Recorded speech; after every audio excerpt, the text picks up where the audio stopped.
اگر میں آپ سے کہوں کہ حرم کے ایک کونے میں اللہ کے محبوب خاموش بیٹھے آنسو بہا رہے تھے، اور وہ آنسو اپنے لیے نہیں، وہ آنسو کسی اور کی تکلیف کے لیے تھے، ایک ایسا غلام جس کی چیخیں ریت میں دفن ہو رہی تھیں، جس کے زخموں سے خون بہہ رہا تھا، اور حضور صلی اللہ علیہ وسلم فرماتے تھے، اے ابو بکر، اگر میرے پاس مال ہوتا تو میں آج ہی بلال کو آزاد کرا لیتا۔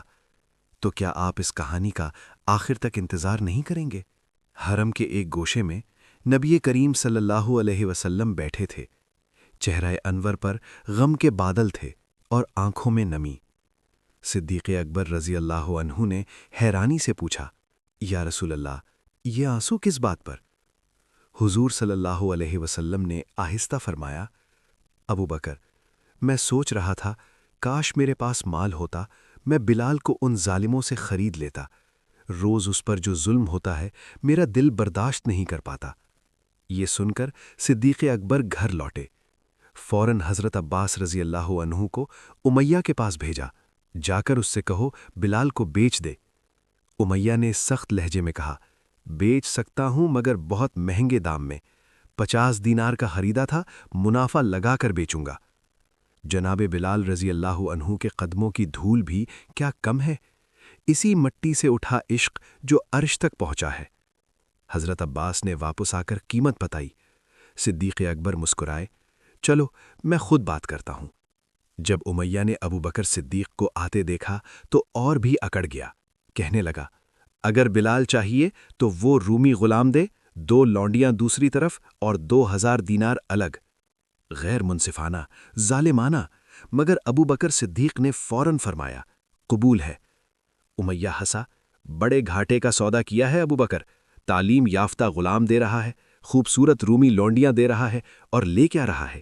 ایک حبشی، 50 دینار والا، وہ بھی زخمی، کمزور، بے قیمت۔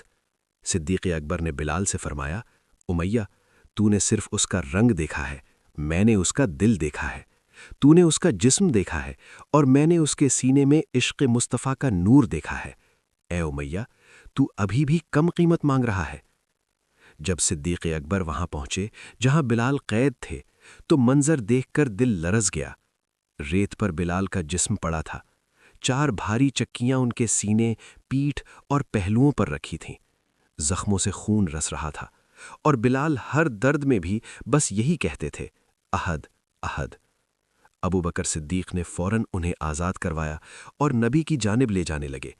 بلال بے چین تھے، چلیں چلیں جلدی، مجھے حضور کے پاس جانا ہے۔ لیکن صدیق اکبر نے نرمی سے فرمایا، نہیں بلال، ابھی نہیں، اگر حضور نے تمہیں اسی حالت میں دیکھا تو میرے نبی کے آنسو اور بہہ جائیں گے۔ چلو پہلے میرے گھر، میں تمہارے زخم دھوؤں گا، تمہیں کپڑے پہناؤں گا۔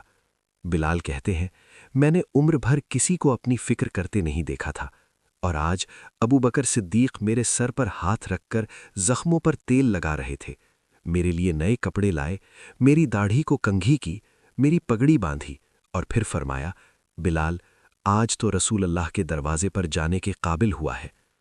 جب بلال اور ابو بکر در نبوی صلی اللہ علیہ وسلم پر پہنچے، حضور نے پہلی نظر بلال پر ڈالی، انہوں نے وعدہ یاد کر کے سر جھکا لیا کہ روں گا نہیں۔ دوسری نظر جب حضور نے ابو بکر صدیق پر ڈالی تو فرمایا، صدیق، شکریہ، اللہ تجھے جزا دے۔ یہ سن کر صدیق اکبر رو پڑے، یا رسول اللہ، میرے مال میرے نہیں، سب کچھ آپ ہی کا ہے۔ پھر حضور نے بلال کو گلے سے لگایا، بلال، تو نے جو تکلیفیں برداشت کی ہیں، میرا رب تجھے اس کا بہترین بدلہ دے گا۔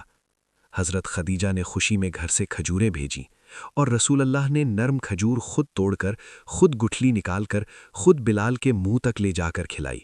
بلال کہتے ہیں، مجھے لگا جیسے آج زمین میرا مقام نہیں، میں عرش کی کسی بلندی پر بیٹھا ہوں۔ بلال نے عرض کیا، یا رسول اللہ، میری ڈیوٹی کیا ہوگی؟ حضور نے مسکرا کر فرمایا، بلال، یہ گھر اب میرا نہیں، تمہارا ہے، میں باہر تبلیغ میں ہوتا ہوں، گھر کا خرچ، گھر کا انتظام اب تمہاری ذمہ داری ہے، تم میرے خاص خادم، میرے خاص ساتھی، میرے خاص رازدان ہو۔ یوں بلال صرف مؤذن رسول نہیں، محافظ رسول بھی بنے، نیزہ بردار بھی، خادم خاص بھی، اور عشق مصطفیٰ کے مینار بھی۔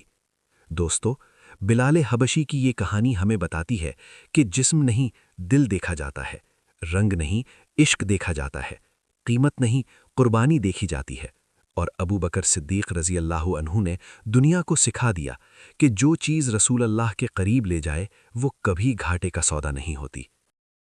اگر آپ کو میری ویڈیو پسند آئے تو لائک اور شیئر کرنا بالکل نہ بھولیں، چینل کو سبسکرائب کریں۔